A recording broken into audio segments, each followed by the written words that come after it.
Friends, welcome to Devbhoomi craze education. Friends, आज हम यहाँ पे अध्ययन करेंगे उत्तराखंड प्रवक्ता भर्ती से संबंधित महत्वपूर्ण एमसीक्यू प्रश्नोत्तरी का। और ये जो एमसीक्यू है फ्रेंड्स, ये है प्रैक्टिस सेट से।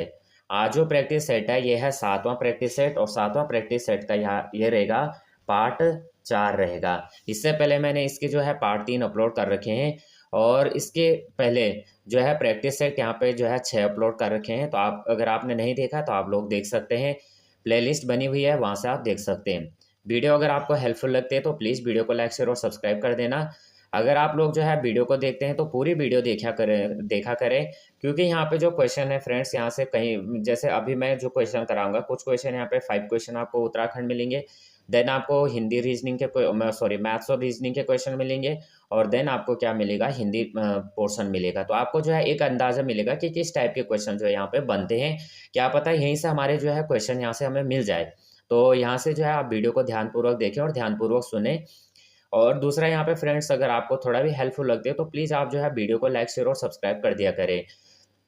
कम से कम इतना तो आप लोग कर ही सकते हैं कि जो है वीडियो को आप लोग जो है लाइक तो कर ही सकते हैं। क्योंकि आपको भी पता है कि अगर हम एक प्रैक्टिस सेट और वीडियो बनाने में काफ़ी यहाँ पे मेहनत लगती है। ऐसा नहीं है कि हमने बुक को उठाया, बुक से जो है क्लिक किया और यहाँ पे सीधा काफ़ी चीज़ें करनी पड़ती हैं। तो तब जा के अपना टाइम देना पड़ता है, अपनी यहाँ पे जो है काफ़ी चीज़ें करनी पड़ती हैं। तो थोड़ा भी आप लोग जो है यहाँ पे सपोर्ट कीजिए, और चैनल को जो है ज़्यादा, इससे जो है ज़्यादा लोगों को यहाँ पे देखने को मिलेगा। तो थोड़ा यहाँ पे जो है आप भी सपोर्ट कीजिएगा, फिर इससे जो है नई वीडियो जल्दी से जल्दी बनाने का यहाँ पे एक मोटिवेट मिलता है। तो क्वेश्चन यहाँ पे स्टार्ट करते हैं। उत्तराखंड राज्य का नाम उत्तराखंड किस वर्ष किया गया है? तो 101 में जो राइट आंसर बनेगा, ऑप्शन नंबर यहाँ पे सी हो जाएगा, 2007 में। तो 9 नवंबर 2000 के समय इसका नाम जो है उत्तरांचल रखा गया है, और जो कि 31 दिसंबर 2006 को जो है उत्तरांचल नाम परिवर्तन करके अधिनियम 2006 के पारित होने पर परिवर्तित होकर जो है उत्तराखंड कर दिया गया है, और 1 जनवरी 2007 से यह प्रभावी हो गया। उत्तराखंड की दूसरी राजभाषा क्या है? तो उत्तराखंड की दूसरी राजभाषा क्या हो जाएगी? Right answer option number D हो जाएगा, संस्कृत हो जाएगा 2010 से। उत्तराखंड की दूसरी राजभाषा संस्कृत है। 19 जनवरी 2010 को तत्कालीन मुख्यमंत्री रमेश पोखरियाल ने संस्कृत को जो है राज्य की दूसरी आधिकारिक भाषा घोषित की, और हिंदी इस राज्य की प्रथम आधिकारिक भाषा है। गढ़वाली और कुमाऊनी ऐसी बोलियां हैं जो इस राज्य में बोली जाती हैं, और जौनसारी भी आती है उत्तराखंड के पश्चिमी हिस्से में। तो यहाँ पे फ्रेंड्स, या ये जो उत्तराखंड के क्वेश्चन है ना, इन्हें मैंने जो है अपलोड कर रखा है, और यहाँ पे मैंने जो है यहाँ पे प्लेलिस्ट बना रखी है उत्तराखंड के जनरल स्टडी से। वहाँ पे मैंने प्लेलिस्ट बना रखी है, उसे आप देख सकते हैं। वो बना रखी मैंने हिमालय एजुकेशन स्कोप में। दूसरा यहाँ पे हिमालय एजुकेशन स्कोप जो चैनल है मेरा, वहाँ पे मैंने जो है वहाँ पे मैंने जो है वहाँ पे एमसीक्यू अपलोड करता हूँ मैं, किसकी? परीक्षा वाणी की। तो वो आप देख सकते हैं, वहाँ पे मैंने जो है 21 से यहाँ पे प्रैक्टिस सेट अपलोड कर रखे हैं, वो आप देख सकते हैं वहाँ पे। नेक्स्ट क्वेश्चन कर लेते हैं। ऊंचे बुग्याल क्षेत्र में रहने वाले चरवाहों को क्या कहते हैं? तो 103 में यहाँ पे राइट आंसर बनेगा, डी बनेगा। क्या कहते हैं? बकरवाल कहते हैं, पातुच कहते हैं, और पालसी कहते हैं। तो सभी हो जाएगा। बकरवाल, पालसी, पातुच ऊंचे बुग्याल क्षेत्र में रहने वाले चरवाहे हैं। हिमरेखा और वृक्ष रेखा का जो पहाड़ी क्षेत्र होता है, आमतौर पर जो है उसे ही बुग्याल कहा जाता है। Next question. विवेकानंद पर्वतीय कृषि अनुसंधान शाला का मुख्यालय कहाँ स्थित है? तो 104 का यहाँ पे सी राइट आंसर है, अल्मोड़ा में। तो विवेकानंद पर्वतीय कृषि अनुसंधानशाला का मुख्यालय अल्मोड़ा उत्तराखंड में है। इस संस्थान की स्थापना पद्म भूषण स्वर्गीय प्रोफेसर बोसी सेन ने 4 जुलाई 1924 को कोलकाता में की थी, और इसे अल्मोड़ा में स्थानांतरित कर दिया था। 1 अक्टूबर 1974 से इसे ICAR के अधीन कर दिया गया था।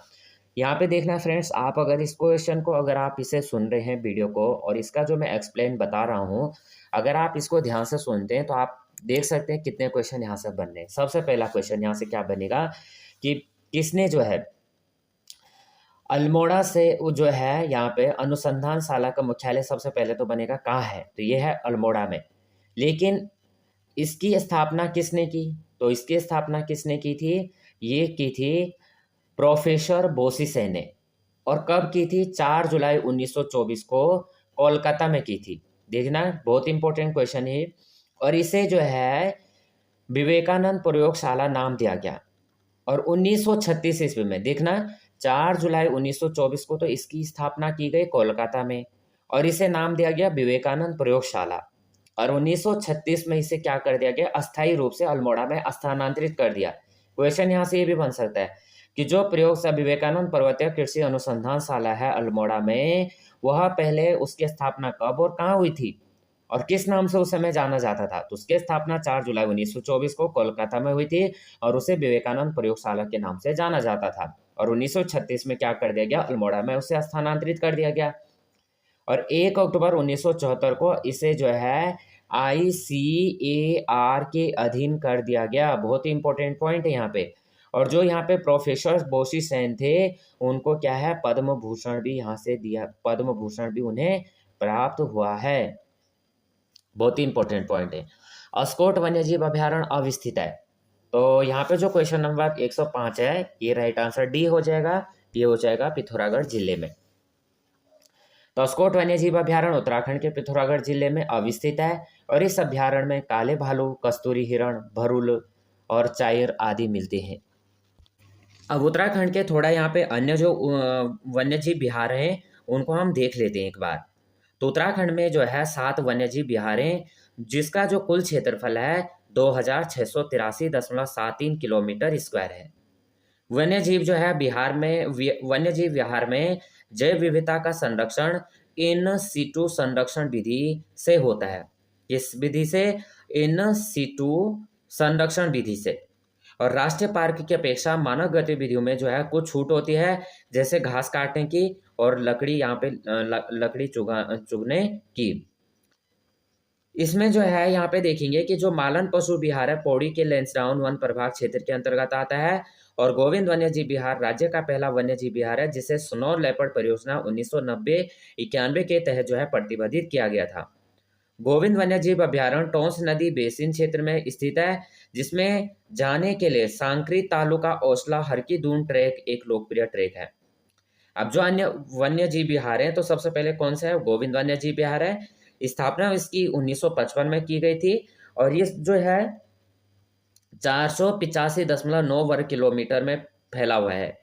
और यहाँ पे जो जानवर पाए जाते हैं, ये है स्नो लेपर्ड पाया जाता है और दाढ़ी वाले गिद्ध यहाँ पे पाए जाते हैं। और ये जो है गोविंद वन्यजीव विहार उत्तरकाशी में फैला हुआ है। उसके बाद आता है केदारनाथ वन्यजीव विहार।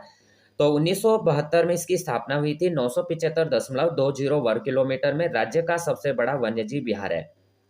अस्कोट वन्यजीव विहार है, 1986 में इसकी स्थापना हुई थी। 599.93 वर्ग किलोमीटर फैला हुआ है और सर्वाधिक कस्तूरी मृग वाला विहार है और ये पिथौरागढ़ जनपद में।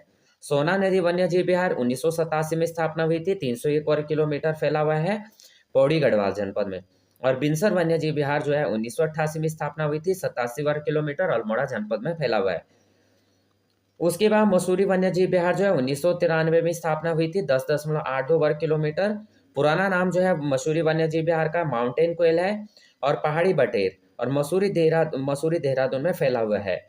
नंदौर वन्यजीव विहार देखेंगे तो 2012 में स्थापना हुई थी। 269 यानी 269.95 वर्ग किलोमीटर। और नैनीताल और चंपावत में ये फैला हुआ है। ये बहुत ही इंपॉर्टेंट पॉइंट थे। अगर आप इन्हें नोट डाउन करना चाहते हैं तो आप इन्हें नोट डाउन भी कर सकते हैं। अगला क्वेश्चन है, एक संख्या में से 42 घटाने पर, एक संख्या में से 42 यहाँ पे एक संख्या में से 42 घटाने पर जो है प्राप्त संख्या उस संख्या के 70% के बराबर होती है। इस संख्या का 2/5वां भाग इसमें किसके बराबर होगा। तो यहाँ पे 105 का यहाँ पे राइट आंसर बनेगा, 106 का, तो ये बनेगा डी, 56। अगला क्वेश्चन कर लेते हैं। तो इसमें यहाँ पे देख लेते हैं इसको। सबसे पहले इसमें अगर आप देखना सबसे पहले इसमें क्या होगा कि ये क्या कह रहा है कि कोई यानी एक संख्या है, तो यानी एक संख्या क्या हो सकती है, कोई संख्या माना x है यहाँ पे, क्योंकि हम मैथ्स में x माना ही पड़ता है, x है। तो x equal to x minus क्या हो जाएगा 42 इक्वल टू x मल्टीप्लाई 70%। अब क्या हो जाएगा x यहाँ पे और माइनस का 42 हो जाएगा और इक्वल टू x मल्टीप्लाई 7 और प्रतिशत आपको पता है क्या हो जाएगा 100 होता है, यानी 7/100 हो जाएगा। अब इसको क्या करेंगे, तो यहाँ पे क्या हो जाएगा, इसको देखेंगे तो ये इक्वल करेंगे, थोड़ा यहाँ पे इसको ले लेते हैं। तो ये 7% हो जाएगा। अब यहाँ से क्या कह रहा था कि के बराबर होते हैं इस संख्या का 2/5वां भाग इनमें से क्या होगा। यहाँ पे हम आ जाते हैं, ये हो जाएगा 10x, 10x हो जाएगा इक्वल टू ये सॉरी माइनस, और ये हो जाएगा 420 इक्वल टू 7x, यहाँ से हो जाएगा। और इसके बाद क्या आ जाएगा 10x यहाँ से माइनस करके 7x में 10x में से 7x माइनस कर देंगे तो हमें मिलेगा 3x। तो यहाँ पे 7x में से क्या करेंगे 10x में से 7x माइनस कर देंगे तो हमें मिलेगा 3x, और 3x इक्वल टू 420। अगर 3x 420 है तो x की वैल्यू यहाँ पे पता करनी है, तो क्या हो जाएगा यहाँ पे 403 से इक्वल टू 420 डिवाइडेड बाई 3, तो यहाँ से हमें कितना मिलेगा 140, यहाँ से 140 मिला। तो अब इसका क्या हो जाएगा, अब इसका हमें 2/5वां भाग निकालना है। 2/5वां भाग निकालेंगे तो इसको हम कर सकते हैं x मल्टीप्लाई 2/5 इक्वल टू क्या हो जाएगा 140, ये हो जाएगा। अब इसको अगर हम करते हैं तो ये हो जाएगा इक्वल टू 140। अब क्या आ जाएगा, तो यहाँ पे इधर जाके तो इधर हो जाएगा 140 अब इसको थोड़ा यहाँ पे इरेज कर लेते हैं, थोड़ा यहाँ पे लिखने का, तो 140 मल्टीप्लाई 2/5। अब इसको अगर हम जब सॉल्व करेंगे तो ये क्या हो जाएगा, हमें मिलेगा 56। तो ये हमारा राइट आंसर हो जाएगा, इसको आप सॉल्व करके देख सकते हैं। अगला क्वेश्चन है 0.16 और 0.64 के बीच मध्यानुपाती कितना है। तो हमारे यहाँ पे ये बताना है मध्यानुपाती कितना है, तो राइट आंसर हमारा बनेगा ऑप्शन नंबर डी हो जाएगा, 0.32 हो जाएगा। 5% वार्षिक चक्रवृद्धि ब्याज की दर पर लिए गए ₹1025 के ऋण को 2 वर्ष में चुकाने हेतु किए जाने वाले वार्षिक भुगतान की राशि ज्ञात कीजिए। तो 108 का सी राइट आंसर हो जाएगा 551.25। यहाँ पे जो क्वेश्चन थोड़ा लेंदी होंगे उनको मैं सॉल्व यहाँ पे नहीं करूँगा, क्योंकि यहाँ पे जो है थोड़ा दिक्कत आ रही है सॉल्व करने में, और जो थोड़ा छोटे क्वेश्चन है उनको यहाँ पे सॉल्व करके मैं दिखा दूंगा। अगला कर लेते हैं 109 में देखेंगे 22% छूट देने के बाद भी 17% लाभ प्राप्त करने के लिए किसी वस्तु का अंकित मूल्य जो है उसके क्रय मूल्य से कितना अधिक होना चाहिए। 109 का यहाँ पे ए राइट आंसर हो जाएगा, 50% हो जाएगा। महेश को किसी कार्य को अकेले पूरा करने में 18 दिन लगते हैं, जबकि किशोर को उसी कार्य को पूरा करने में जो है 36 दिन लगते हैं। यदि वे 6 दिनों तक एक साथ कार्य करते हैं तो पूर्ण कार्य को करने में कितना समय शेष, यानी पूर्ण कार्य का कितना प्रतिशत शेष रहेगा। तो यहाँ पे हमारा जो राइट आंसर बनेगा ये बनेगा 50%। अगला क्वेश्चन, रवि शहर ए से शहर बी तक और शहर बी से शहर ए तक की यात्रा 4 घंटे में तय करता है। यानी ए से बी और बी से ए 4 घंटे तक का सफर करता है। क्या कह रहा है क्वेश्चन, यदि कुल यात्रा के दौरान औसत चाल 68.3 किलोमीटर पर आवर्स है तो शहर ए और बी के बीच की दूरी कितनी है। तो थोड़ा हम इसको देख लेते हैं। यहाँ से क्या कह रहा है कि यहाँ से शहर ए है और यहाँ से क्या है, तो और ये आना जाना करता है, यानी शहर ए से कह रहा है ना, ए से बी और बी से ए, यानी पहले आता है फिर पहले जाता है फिर आता भी होगा। तो यानी यहाँ से क्या हो जाएगा, ये इस तरह से हम ले सकते हैं, ये ए हो गया और ये क्या हो गया बी हो गया। अब क्या कर रहा है, पहले एक बार जा रहा है फिर आ रहा है, इस तरह से कर रहा है। अब ये क्या कह रहा है, इसको थोड़ा हम इरेज कर लेते हैं, इसीलिए थोड़ा यहाँ पे मैं इसको सॉल्व नहीं करता हूँ। तो इसको अगर हम करते हैं तो क्वेश्चन कह रहा है कि सबसे पहले क्या कह रहा है, औसत चाल बतानी है हमें। औसत चाल, तो इसको हम लिख लेते हैं, क्या हो जाएगी औसत चाल। अब यहाँ पे इक्वल टू क्या आ जाएगा, यहाँ पे कुल चली गई दूरी, यहाँ पे कुल चली गई दूरी आप लिख लेना, डिवाइडेड बाय कुल लगा समय, कुल लगा समय ये आ जाएगा। अब ये कुल लगा समय, ये फॉर्मूला आप लिख लेना। उसके बाद आगे देखेंगे, उसके बाद क्या होगा। तो कुल औसत चाल क्या थी, 68.3 किलोमीटर पर आवर्स थी। तो इसको हम लिखेंगे यहाँ पे, यहाँ से लिख लेते हैं 68.3 किलोमीटर। उसके बाद क्या है, और क्या कह रहा है, 2 बार गया ना, एक बार ए से बी गया, बी से, फिर ये क्या हो जाएगा 2D हो जाएगा। और नीचे डी हमारा क्या है, अब इसमें देखेंगे तो डिवाइडेड बाय क्या आ जाएगा 4, यानी 4 घंटे में तय करता है। अब जब 4 घंटे में तय करता है तो इसको हम क्या कर देंगे, ये नीचे डिवाइड में तो ऊपर आके मल्टीप्लाई हो जाएगा। तो इसको हम करेंगे, 1 मिनट, तो ये करते हैं हम 68.3 मल्टीप्लाई 4 डिवाइडेड बाय 2। तो अगर हम इसको सॉल्व करेंगे तो ये क्या हो जाएगा, यहाँ से कट जाएगा, ये क्या आ जाएगा, यहाँ से 2 2 जार 4, और इसको सॉल्व कर देंगे तो ये हमारा कितना बन जाएगा, या हम इसको यहाँ से सॉल्व 68 पॉइंट, और इसको इस पर मल्टीप्लाई करेंगे तो आंसर हमारा आ जाएगा 136.6 किलोमीटर। ये टोटल डिस्टेंस इसने कवर की। थोड़ा आप यहाँ पे थोड़ा एक एक पॉइंट करके देख लेना, वीडियो को आप पॉज करके देख लेना, क्योंकि यहाँ पे थोड़ा जो है लिखने में दिक्कत आ रही है, इसलिए मैंने जो है एक ही साथ इसको पूरा एक्सप्लेन नहीं किया। अगला क्वेश्चन करेंगे, ऐसी दो संख्याओं पर विचार कीजिए जिसमें लघुत्तम समापवर्तक यानी एलसीएम और महत्तम समापवर्तक एचसीएफ का योग 540 है, सॉरी 504 है।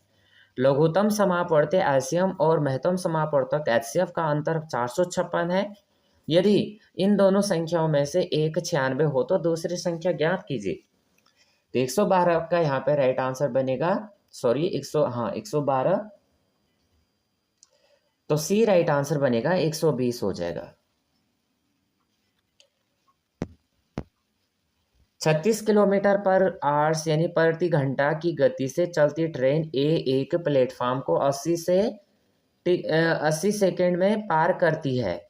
वही ट्रेन विपरीत दिशा में 18 किलोमीटर प्रति घंटा की गति से चलने पर एक व्यक्ति को पार करने में जो है 24 सेकंड का समय लेती है। तो प्लेटफॉर्म की लंबाई ज्ञात करें। तो यहाँ पे हमारा 113 में राइट आंसर बन रहा है बी, 440 मीटर। एक निश्चित दूरी तय करने के लिए नाव द्वारा धारा के विपरीत दिशा के लिए समय और धारा की दिशा के लिए लिया गया समय का अनुपात 4:1 है। धारा की दिशा में और धारा के विपरीत दिशा में नाव की चाल का अनुपात ज्ञात कीजिए। तो यहाँ पे ए राइट आंसर बनेगा 4:1 का। ये जो ये बुक है, इस बुक में जो है इसके एक्सप्लेन का जो यहाँ पे यहाँ पे एक्सप्लेन दिया गया है। अगर आप ये चाहते हैं तो आप कमेंट कीजिए, और मैं जो इसका एक्सप्लेन है उसको यहाँ पे पीडीएफ बना के शेयर कर दूंगा। तो आप लोग अगर मैथ्स का और रीजनिंग का यहाँ पे चाहते हैं तो मैं उसे दे दूंगा। यहाँ पे दिया गया है 11,7 10,13 9 का मानक विचलन निर्णय यानी स्टैंडर्ड डिविएशन क्या होगा। तो यहाँ पे 115 का यहाँ पे राइट आंसर बनेगा बी बनेगा, 2 हो जाएगा। दिया गया पाई ग्राफ वर्ष 2017 में विभिन्न मोबाइल कंपनियों द्वारा की गई कुल बिक्री को दर्शाता है। क्वेश्चन कह रहा है, यदि वर्ष 2017 में कुल बिक्री 5,000 करोड़ थी तो वीवो कंपनी द्वारा की गई बिक्री करोड़ थी, कितनी थी भाई, ये हमें बताना है। 6% यहाँ पे है, तो 6% यानी किसी भी चीज़ का 100%, तो यहाँ पे कितना हो जाएगा, ये राइट आंसर हो जाएगा, क्या हो जाएगा, 300 हो जाएगा। अब इसको जिनकी मैथ्स होगी वो लोग यहाँ पे एक्सप्लेन, हर एक क्वेश्चन को खुद ही एक्सप्लेन करें, यहाँ से जो है काफ़ी एक क्वेश्चन बनने की संभावना है। वीवो कंपनी तो ये आ जाएगा 6/100, क्योंकि हर चीज़ अपने आप में 100% होती है। मल्टीप्लाई क्या करेंगे, 5,000 कर देंगे, क्योंकि यहाँ पे क्या करें, कुल बिक्री 5,000, तो 5,000 कर लो। और उसके बाद क्या आ जाएगा यहाँ पे, अगर इसको आप सॉल्व करेंगे तो कितना आ जाएगा, ये 5 ही आ जाएगा आपका। ये तो 50 आएगा ना, क्योंकि 2 जीरो ये कटे, 2 जीरो, तो यहाँ पे आपका 50 बचा था, तो 50 ले लिया। तो 6 5 जार 30, 6 5 जार 30, और ये जीरो ले लेते हैं पीछे, तो हमारा बनेगा 300 बन जाएगा। निम्नलिखित में से किस समान वार्षिक भुगतान रुपए में 5% वार्षिक दर से 2 वर्ष में देय 28,700 के ऋण को पूर्णतया चुकाया दिया जाएगा? यहाँ ब्याज की जो गणना है वार्षिक चक्रवृद्धि आधार पर की जाती है। 117, तो डी राइट आंसर हो जाएगा 15,435। एक दुकानदार अपनी वस्तु पर इस तरह मूल्य अंकित करता है कि 20% छूट देने के उपरांत भी उसको 8% का लाभ होता है। उन वस्तुओं का अंकित मूल्य ज्ञात कीजिए जिसकी लागत उसे 500 पड़ती है। तो 118 यहाँ पे जो आंसर बनेगा डी, 675 रुपये। अब यहाँ पे जो है यहाँ पे आपका रीजनिंग आ गया है, तो रीजनिंग आपको जो है प्रैक्टिस करनी है। बहुत ही इंपॉर्टेंट क्वेश्चन यहाँ से बनते हैं, और अगर आप जो है रीजनिंग की अपनी प्रैक्टिस करते हैं तो ज़्यादा डिफिकल्ट क्वेश्चन यूकेपीएससी नहीं पूछता है, तो आपके यहाँ से अच्छे क्वेश्चन बनेंगे। दिए अक्षर समूह में पहला अक्षर समूह एक निश्चित स्तर के आधार पर दूसरे समूह अक्षर समूह से संबंधित है। ध्यानपूर्वक अध्ययन करें और विकल्पों में से उसका चयन करें। समांतर का पालन करता है। जो यहाँ पे कह रहा है STMRUL, तो अगर आप देखेंगे PQRS, PQRS TU, ठीक है, इस तरह से JKLM, तो देखना आप एक दूसरे के अपोजिट हो रहे, कहीं पे प्लस कहीं पे माइनस, यानी यहाँ पे क्या हुआ, यहाँ पे क्या हुआ, माइनस हुआ। यहाँ पे क्या हो रहा है, माइनस हो रहा है। यहाँ पे माइनस का 1 हुआ, टी में क्या हुआ, प्लस का 1 हुआ, और एम में क्या हुआ, फिर माइनस का 1 हुआ। इसी तरह से हमें क्या करना है, दूसरा देखेंगे, पहले में क्या होगा, माइनस का 1, फिर होगा प्लस का 1, और फिर होगा माइनस का 1। इसी तरह से जहाँ पे भी हमारा यहाँ पे -1 +1 बैठ रहा है, इसको हम ले लेते हैं। तो अगर हम देखते हैं टी, PQRS और टी यानी -1 हुआ, फिर CD +1 हो रहा है, और RS -1 हो रहा है, तो ऑप्शन नंबर हमारा सी राइट आंसर बन रहा है। 3 कथन दिए गए हैं, निष्कर्ष भी यहाँ पे दिया गया है। कुछ लिफाफे कागज हैं, ये लिफाफे हैं, कुछ लिफाफे कागज हैं, कुछ लिफाफे कागज है। कुछ बोला तो हमने इस तरह से कुछ किया इसको। सभी कागज लुगदी हैं। क्या कहा, कुछ लिफाफे, ये एल लिख लेते हैं और ये कागज को के लिख दे हैं, और सभी कागज लुगदी हैं, सभी कागज इसके अंतर्गत आ जाएंगे, लुगदी हैं, एल लिख देते हैं इसको। सभी लुगदी पत्तियां हैं, अब सभी लुगदी पत्तियां हैं, सभी लुगदी पत्तियां हैं, ये पत्ती कर देते हैं या लीव्स कर देते हैं, तो इससे हम कंफ्यूज हो जाएंगे, पी हो जाएगा पत्ती, नहीं तो एल से दोनों एल हो जाएगा। फिर अब यहाँ पे जो निष्कर्ष है, कुछ पत्तियां कागज है, भाई कुछ पत्तियां कागज हैं, तो कुछ पत्तियां हैं कागज, कुछ क्या है, सभी हैं। सभी कागज लुगदी हैं, सही बात है, सभी कागज लुगदी भी हैं, और सभी लुगदी पत्तियां हैं, सभी लुगदी पत्तियां हैं, तो ये सभी लुगदी ये लुगदी हैं और पत्तियां हैं, तो ये भी सही है। अब यहाँ पे हम देखते हैं क्या हमारा राइट आंसर इस तरह से बनेगा। तो इस तरह से हमारा ये बनेगा, तो सबसे बाहर वाला हमारा पत्तियां हैं, ये वाला हमारा लुगदी हो गया, और ये वाला हमारा क्या है, कागज है, और ये वाला हमारा क्या है, लिफाफा है। अब आप इसको देखेंगे तो अपने हिसाब से इसको सॉल्व कर सकते हैं। तो यहाँ पे जो राइट आंसर क्या बनेगा, क्या क्या बनेगा, यहाँ पे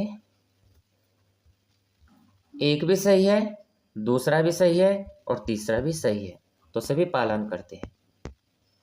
यहाँ पे आकृतियां दी गई है, तार्किक श्रृंखला दी गई है, ABCD से हमें गलत आकृति की पहचान करनी है।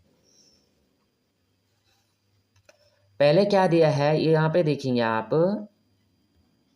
तो इस तरह से इसको बनाया गया है।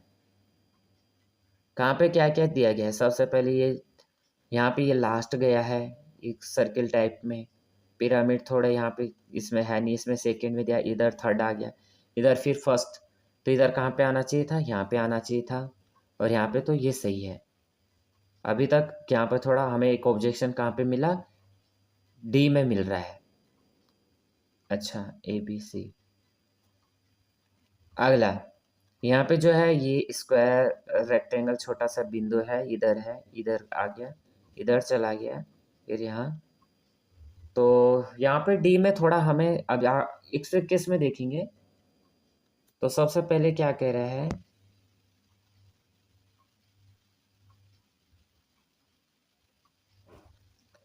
ए राइट आंसर हो जाएगा। यहाँ पे डी हमारा क्या है, गलत है ये, क्योंकि इसी में थोड़ा कंफ्यूजिंग हो रही देखने के।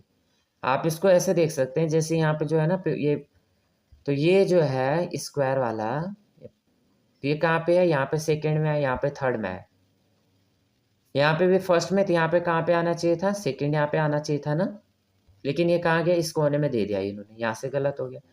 दूसरा यहाँ से आप देखेंगे ये वाला छोटा सा सर्किल है, और ये सर्किल यहाँ पे यहाँ गया है, यहाँ से यहाँ गया है, लेकिन यहाँ इन्होंने यहाँ दे दिया, तो ये भी गलत हो गया।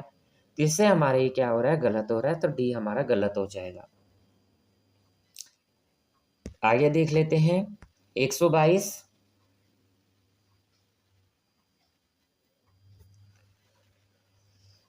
उपयुक्त आकृति का चयन करें, प्रश्न चिन्ह के स्थान पर प्रतिस्थापित होती है। पहले ये इधर था, फिर ऊपर के लिए मुड़ा, फिर नीचे आया, अब ऊपर था, नीचे आया, इधर चला गया, अब ऊपर था, इधर आया। अब इसको देखेंगे तो ये कहाँ जाएगा, इसमें नीचे चिन्ह दिए गए होंगे, तो ये हो जाएगा ए राइट आंसर। वाई ने अपने मित्र से कहा, वाई ने यानी ये वाई है और इसका मित्र कोई था, एक्स ले लेते हैं। मेरे बच्चे हमारे बाग में खेलकर आनंद लेते हैं, यानी इसके बच्चे बाग में खेलते हैं, आनंद लेते हैं। वाई के घर में एक बाग है, वाई के घर में एक बाग है और वाई के बच्चे हैं। भाई खुद ही कह रहा है कि वाई ने अपने मित्र से कहा कि मेरे बच्चे हमारे बाग में खेलते हैं, उसका बाग है, बच्चे खेलते हैं, आनंद करते हैं। तो 123 यहाँ पे क्या हो जाएगा, दोनों ही निष्कर्ष तर्क संगत हैं। थोड़ा जल्दी जल्दी करते हैं। बिंदु ए से शुरू करके एक्स उत्तर की ओर 15 किलोमीटर। अब यहाँ पे इसको थोड़ा हम सॉल्व कर लेते हैं। यहाँ पे थोड़ा सा छोटा सा मैं बना देता हूँ। ये आपका पूरब है, ईस्ट लिख लेता हूँ इसको। ये आपका पश्चिम यानी वेस्ट हो गया, ये आपका नॉर्थ हो गया, ये आपका साउथ हो गया। इस तरह से आप देख लीजिए। ये आपका राइट साइड होता है, ये आपका लेफ्ट साइड होता है यहाँ से। अब थोड़ा इसको हम देख लेते हैं क्या कह रहा है क्वेश्चन। बिंदु ए से शुरू करके एक्स उत्तर की ओर गया, यानी इस तरह से गया, ये आपका ये पॉइंट था जहाँ से गया, और 15 किलोमीटर, चलो ठीक है 15 किलोमीटर लेके चलते हैं इसको, और बी तक पहुँचने के लिए चलता है, यानी यहाँ पे ए था तो ये बी पे पहुँचा 15 किलोमीटर, ठीक है। जहाँ से वही बाएं ओर मुड़ जाता है, यहाँ बाएं ओर मुड़ा, और फिर क्या किया उसने, कितना गया, बाएं ओर मुड़ जाता है और सी तक पहुँच जाता है, सी में पहुँच गया और 10 किलोमीटर चलते, ये 10 मिल चला, ठीक है। फिर वह दाएं ओर मुड़ता है, अब दाएं ओर मुड़ा तो दाएं ओर कहाँ चला जाएगा, ऊपर चला जाएगा, और बिंदु डी तक पहुँचते, डी भी पहुँच गया वो, और 10 किलोमीटर चलता है, 10 किलोमीटर यहाँ भी चला, ठीक है, यहाँ भी 10 ले लेते हैं। अब क्या करता है, आखिर में वह दाएं ओर मुड़ता है, अब दाएं ओर मुड़ता है और बिंदु ई पे पहुँच जाता है, 30 किलोमीटर जाता है। तो यानी यहाँ से यहाँ तो कितना हो गया, 15, और 15 यहाँ और आगे आ जाएगा तो ये हो जाएगा 30, ठीक है, यहाँ तक हो गया। तो ई पे पहुँच गया, ठीक है। अब जब यहाँ पे आया तो शुरुआती और समापन बिंदु के बीच समय छोटी दूरी क्या है। तो देखो यहाँ से शुरुआत किया था, यहाँ से, और यहाँ पहुँच गया हो, तो हमें क्या बतानी, इसके बीच की दूरी बतानी है। तो यहाँ से यहाँ भी कितनी है, यहाँ से यहाँ ये हो जाएगी तुम्हारी 20 किलोमीटर, यहाँ से यहाँ कितनी थी 15, ये कितनी आ गई 25 किलोमीटर, और ये थी यहाँ 10 ये थी, और ये थी 10, तो ये आपकी हो गई 25 किलोमीटर यहाँ से हो गई, क्योंकि ये 15 और 10 25। अब इसके 20 के बताने, ये बताना आपको, ये निकालना है। ये निकली 20 किलोमीटर, ये निकली 25 किलोमीटर, और इधर आपकी कितनी हो जाएगी, ये आपकी 30 किलोमीटर, और ये वाली दूरी बतानी है आपको। और यहाँ पे इसको आप जो है ऐसे भी कर सकते हैं, ये 20 है, ये 25 है, तो ये आपकी आ जाएगी कितनी, तो इसको आप क्या हो जाएगा 5/41, डी राइट आंसर बनेगा इसमें।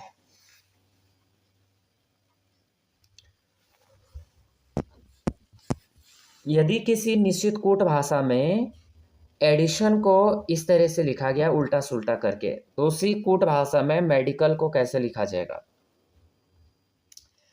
तो एडिशन को जो है EDITION इधर उधर पलटा गया है टी इस तरह से, तो 125 यहाँ पे डी राइट आंसर बनेगा। इसको आप जो है खुद प्रैक्टिस कर लीजिए। आगे यहाँ पे 126 दिया है, तो इसका ए राइट आंसर बनेगा। डिवाइड और माइनस को चेंज करके आपके आंसर सही हो जाएंगे। आनंद की माँ चंद्रा के पिता के पुत्र की बहन है। आनंद की जो माँ है वो चंद्रा के पिता के पुत्र की बहन है। आनंद चंद्रा के पिता से कैसे संबंधित है, तो डी राइट आंसर हो जाएगा पोता। यहाँ पे थोड़ा आप जो है एक्सप्लेन खुद कर लीजिए। यहाँ पे 6:45 PM बजे घड़ी के में घंटे की सुई एवं मिनट की सुई के बीच निर्मित दो कोणों में से छोटा कोण का माप कितना होगा, ये आपको यहाँ पे या क्वेश्चन करने हैं। और अगर आप ये चाहते हैं तो मैंने जो है हिमालय एजुकेशन स्कोप में इसमें जो है कल मैंने एक वीडियो अपलोड कर रखा है, एक पार्ट अपलोड कर दिया है और आप वहाँ पे देख सकते हैं। और दूसरा पार्ट अगर जो है वहाँ पे मुझे कुछ ऐसा खास रिस्पांस मिला नहीं, इसलिए मैंने अभी जो है दूसरा वीडियो यहाँ पे जो है यहाँ पे अभी जो है क्वेश्चन बना रखे हैं लेकिन अपलोड नहीं किया। तो अगर आप लोग चाहते हैं ये रीजनिंग के क्वेश्चन, क्लॉक से संबंधित क्वेश्चन देखना चाहते हैं, बाह्य कोण हो गया, समपाती हो गया, और यहाँ पे आपका एक्सटर्नल आपके जो है जल प्रतिबिंब हो गया, वाटर इमेज जिसे हम कहते हैं, और मिरर इमेज हो गया यानी उसको दर्पण प्रतिबिंब हो गया, उसके बाद आप घड़ी की सुइयाँ आगे पीछे हो गई, ये क्वेश्चन मैंने तो वहाँ तक मैंने जो है फाइंड द एंगल हो गया और बाह्य एंगल हो गया 180 डिग्री का हो गया। तो अगर आप चाहते हैं तो ये क्वेश्चन मैं जो है लेके आ सकता हूँ। और इससे पहले मैंने जो है यहाँ पे वीडियो जो है हिमालय एजुकेशन स्कोप चैनल है, वहाँ पे मैंने वीडियो अपलोड कर रखी है। वो वीडियो आपको कैसे लगी उनको मैंने एकदम बारीकी वैसे में एक्सप्लेन किया हुआ है। तो आपको कैसे वो वीडियो लगती है आप एक बार ज़रूर देखना। अगर आप यहाँ तक पहुँचे हैं, अगर आप जो है 128 क्वेश्चन तक पहुँच गए हैं, तो आप पक्का उस वीडियो को देखना और उसके बाद मुझे बताना कि आपको वीडियो कैसे लगी। हिमालय एजुकेशन स्कोप में इसका लिंक मैं डिस्क्रिप्शन में दे दूंगा वीडियो का, तो उसको आप देखना और उसके बाद आप कमेंट करके बताना कि आपको इसी आधारित पे अन्य वीडियो चाहिए या नहीं, तो आप वहाँ पे भी रिस्पॉन्स दे सकते हैं। तो 6:45 पे आपको जो है घड़ी में घंटे की सुई एवं मिनट की सुई के बीच के निर्मित दो कोणों का आपको छोटे से कोण का आपको ज्ञात कितना होगा ये आपको बताना है। बहुत ही इंपॉर्टेंट क्वेश्चन है यहाँ से और आप इन्हें नोट डाउन कर सकते हैं। तो यहाँ पे हमारा राइट आंसर बन जाएगा 128 का क्या हो जाएगा सी हो जाएगा। अब थोड़ा अगर इसको हम देखेंगे, यहाँ पे थोड़ा लेंदी इसकी ट्रिक है, लेंदी भी नहीं बोल सकते हम इसको, शॉर्ट में मैंने वहाँ पे दिया है। इसको हम ले सकते हैं 2m = 2/11 और यहाँ पे इसका फॉर्मूला है h × 30 और यहाँ पे प्लस यहाँ पे हो जाएगा थीटा। और इसी तरह से मिनट को अलग करेंगे तो दोनों अलग करके ये बनेगा, आंसर सी बन जाएगा। यहाँ पे थोड़ा एक्सप्लेन में दिक्कत आ रही है, वहाँ पे मैंने एक्सप्लेन किया हुआ है तो वहाँ पे आप देख सकते हैं। 129 करेंगे तो ऊन स्वेटर टोपी, और ऊन स्वेटर टोपी दोनों स्वेटर ऊन से क्या बनती है, स्वेटर भी बनती है टोपी भी बनती है। तो यहाँ पे ए राइट आंसर बन रहा है, तीनों एक दूसरे से। यहाँ पे 30 देखेंगे ये दिया गया है तो हमें 130 का यहाँ पे राइट आंसर बताना है, डी हो जाएगा। अब आ जाते हैं हम लैंग्वेज पे। निम्न में से यहाँ पे जो है शुद्ध, यहाँ पे 31 से अब केवल हमारे पास 20 क्वेश्चन बचे हुए हैं। 31 निम्न में से अशुद्ध वर्तनी वाला शब्द है 131, डी राइट आंसर हो जाएगा उपरोक्त। तो यहाँ पे जो डी यहाँ पे क्या होता है, विकल्पों में से उपरोक्त शब्द अशुद्ध वर्तनी वाला है। इसका जो शुद्ध वर्तनी होता है वो होता है उपयुक्त। क्या होता है, उ प यू में छोटा ऊ की मात्रा, र के ऊपर रेफ लगेगा, आधा क बनेगा और त उपयुक्त बनेगा, उपरोक्त नहीं होता है। अगला, निम्नलिखित कौन सा वाक्य अशुद्ध है? 132 यहाँ पे देखेंगे, बी राइट आंसर हो जाएगा। पत्र किसके नाम पर लिखा गया है? यहाँ पे शुद्ध होना था कि जो यहाँ पे बनना था कि पत्र किसके नाम लिखा गया है। अज्ञान शब्द का तद्भव शब्द क्या होगा? तो 133 का बी राइट आंसर हो जाएगा, अजान।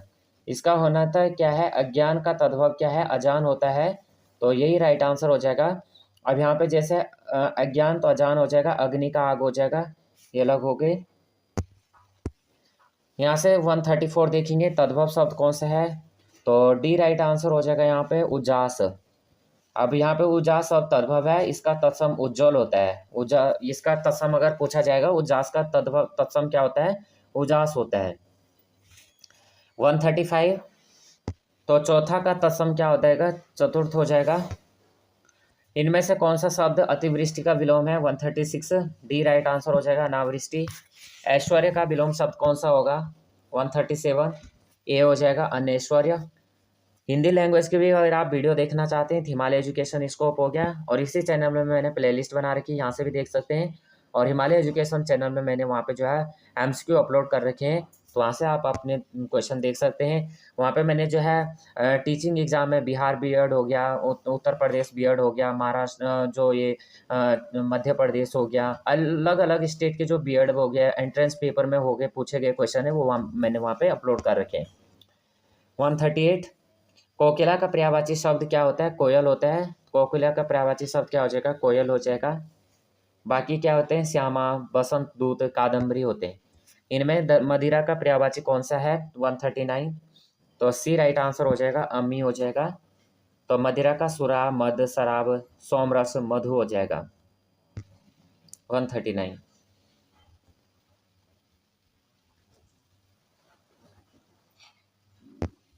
140 नहीं दिए गए शब्द में वाक्यांश के लिए एक शब्द हमें बताना है, ये भी मैंने वीडियो अपलोड कर रखी है।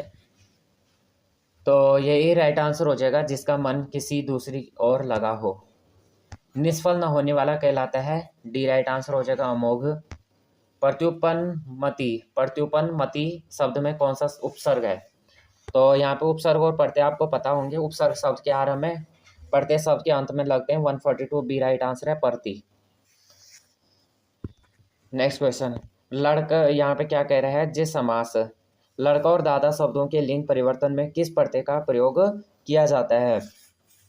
143 ई हो जाएगा, क्या हो जाएगा? लड़के और दादी बन जाएगा, बड़ी की मात्रा लगेगी दोनों में।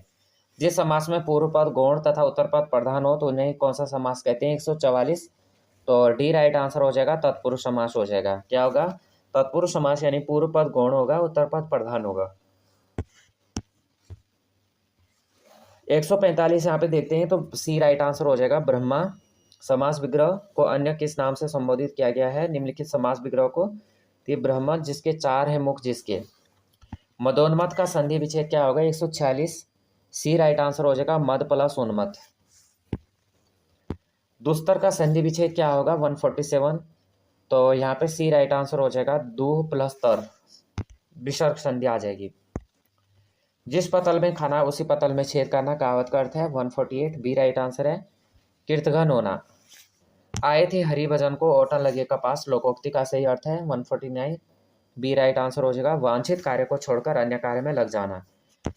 150 ताक पर रहना मुहावरे का अर्थ क्या है? 150 बी राइट आंसर हो जाएगा, मौका देखते रहना।